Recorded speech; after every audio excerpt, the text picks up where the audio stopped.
pessoal, aqui é o Lucas e este será mais um vídeo de recomendações de Light Novel. A novel que eu escolhi para o vídeo de hoje é World Teacher Isekai Shiki Kyouiku Agento. É uma novel relativamente nova, ela, se eu não me engano, é ali de 2014, 2015 começou a ser escrita.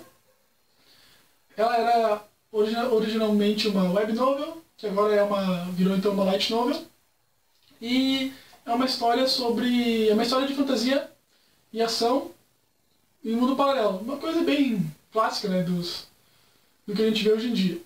Bom, nessa história a gente acompanha o nosso protagonista, o Sirius, que no prólogo, né, da light novel, ele, pelo que a gente conseguiu perceber, ele era tipo um soldado do governo, do exército, que fazia o trabalho sujo e matava pessoas e tudo, e ele tinha muita habilidade com isso. Ele era, por exemplo, alguém super top, né, da associação dele. E ele tinha aprendizes com os quais ele ensinava as suas táticas de guerra e batalha. Daí então lá no prólogo ele está fazendo uma missão, lá, né, normal, no dia a dia, no trabalho do dia a dia dele, né, que é matar pessoas, e ele acaba morrendo. Ele morreu ali com aproximadamente 60 anos de idade, 60, 65 anos de idade, e daí quando ele morre, ele renasce em um mundo paralelo na forma de um bebê. Ele começa a sua vida de novo. Na verdade, ele começa uma nova vida, né, mas com as memórias da vida passada dele. Só que então, nesse mundo que ele reencarna, digamos assim, é um mundo de fantasia, que está na época medieval, onde então existe magia, as pessoas fazem magia, como uma coisa normal, e existem diversas raças, por exemplo, humanos, que são metades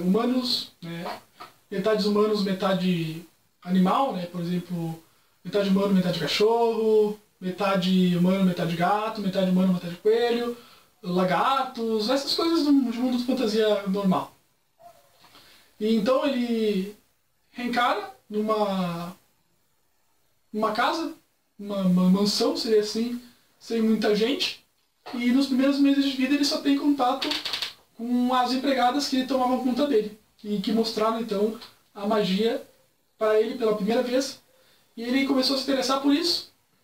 E então nessa história eu acho bem interessante que a gente acompanha o protagonista desde o nascimento até a fase final da vida dele. A gente acompanha ele crescendo, ele aprendendo habilidades, as magias e tudo isso, e como ele leva então a ciência do mundo anterior dele, ele usa essa ciência para então criar coisas e ensinar as pessoas de lá.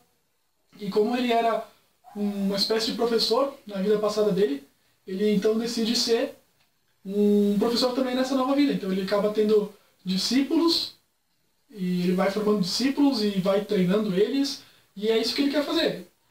E é uma light novel que tem bastante dessa coisa de fantasia e ação, tem bastante batalhas até, principalmente quando ele vai para escola de magia, lá mais pra frente, e lá então ele começa a interagir com as outras pessoas, que lá onde ele vivia, primeiramente ele é uma cidade mais isolada, não tinha muita gente, e acaba sendo bastante interessante. Lá tem bastante comédia também, até várias partes, principalmente da personagem Emília, que a gente consegue se divertir bastante com ela. E eu gosto de falar então também que o Sirius, ele tem uma espécie de harém, por causa que por toda menina que ele passa, ele faz ela se apaixonar por ele, porque pelo Sirius ter esse conhecimento a mais, ele tem uma vantagem às pessoas desse novo mundo que não conhecem nada de ciência e matemática e física, essas coisas. Ele usa isso então para ter uma certa vantagem sobre os outros. E infelizmente ele nasceu com um azar, onde a magia dele não é de nenhum atributo, porque existem 4 atributos básicos, né, lá, né, nesse mundo, que é fogo, água, terra e ar. Ele não é nenhum atributo, ele é um atributo sem atributo. E as pessoas sem atributo sofrem um preconceito, porque elas não podem usar a maioria das magias, elas podem usar só magias básicas, né? E ele acaba então sendo uma exceção, por causa que, pelo empenho dele e estudo, ele consegue então se tornar um dos mais apelões da história. Ele é, desde da primeira linha da Light Novel, tu já vê que ele é o mais apelão da história, então isso não é nada nenhum spoiler. Tá? Ele é, desde o início ele é assim, ele é tipo aquele personagem que não tem como bater ele, sabe? Ele é tipo fora das... ele foge do senso comum. Então, fica aí a minha recomendação de uma light novel de ação e fantasia para vocês. World Teacher. E obrigado por quem assistiu. E valeu!